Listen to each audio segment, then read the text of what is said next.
do Carolina style corned beef bites. So stick around and I'll bring you right to it.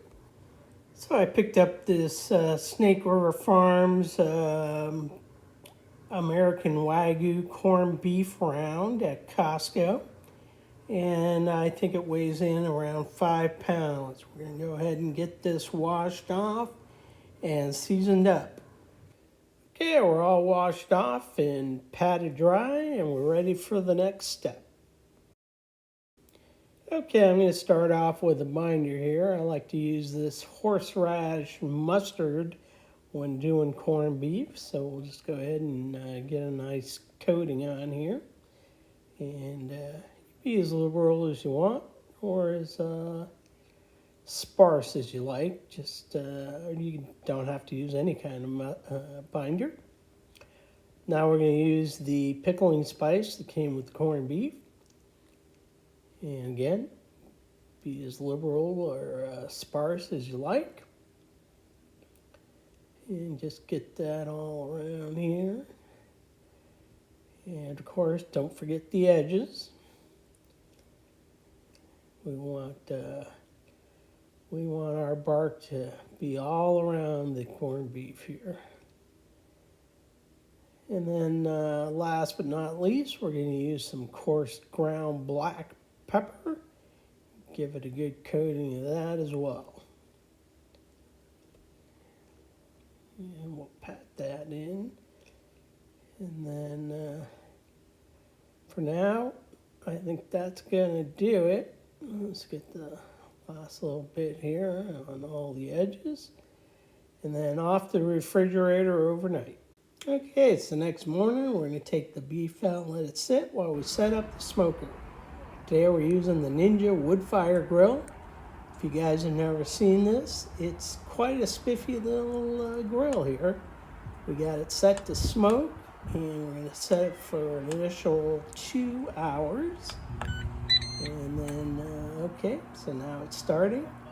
And today we're going to use some pellets here, and we're using the pecan shell pellets. I don't know if you've seen these. These are awesome, and I expect it's going to give that corned beef a nice mild flavor.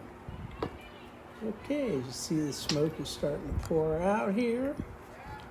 Go ahead and get our beef onto the grill.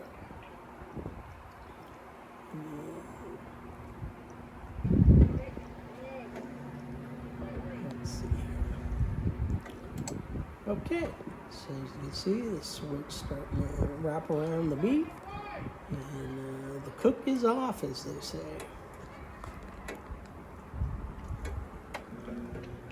Okay, we're going to come back in a few minutes, see how we're doing. As you can see, the smoke is pouring out, so that's a good sign.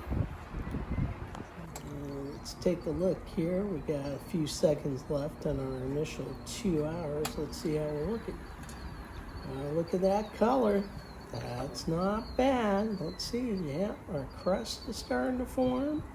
Still a little moist, but very nice. Very happy with that. Let's just probe and see where we're at. Looks like we're at 132, which is perfect. That's exactly where I figured it'd be at this point. So let's give this beef a little bit of a twist, and then we'll continue on with the cook. This is a little hard doing one-handed. Okay.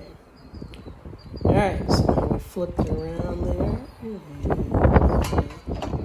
let's go ahead and get this grill set up for another 2 hours here. Move down. Okay, so the initial 2 hours is done. Set it for a new 2 hours at 250. Hit start. And there we go. As you see, the smoke's already coming out. So we're doing really good. Now, if you think this cook is being unsupervised, you're deadly wrong.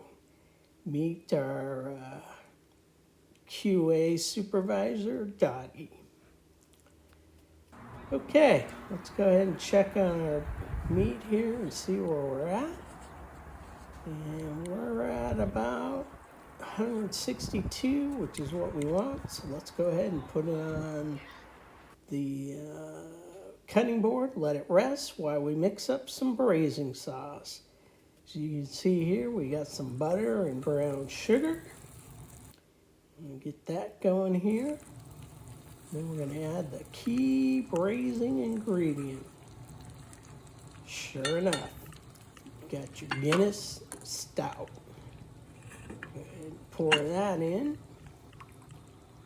Get that mixed in with our butter and our brown sugar.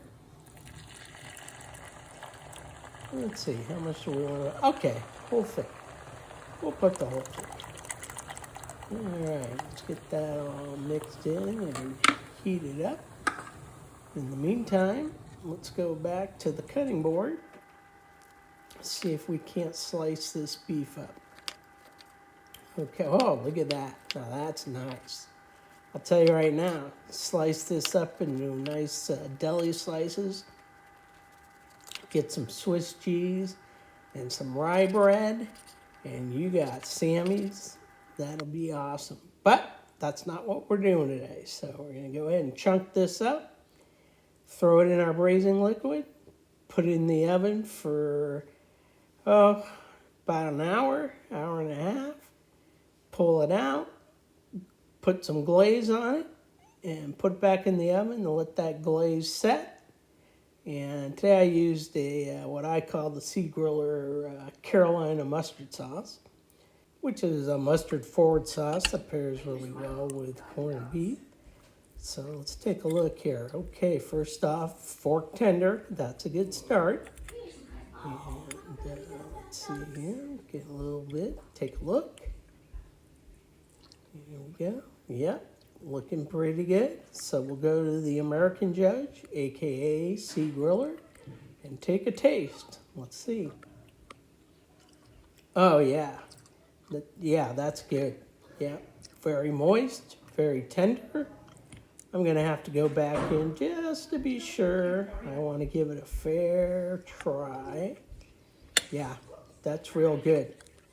The American Judge gives it a thumbs up. So let's now go to the Chinese Judge, aka Mrs. Sea Griller, and see what she says. And she also says thumbs up. So there you have it. 2 yums up. Thanks for watching. And as I always tell my wife, it's not the size of the grill, it's who uses it.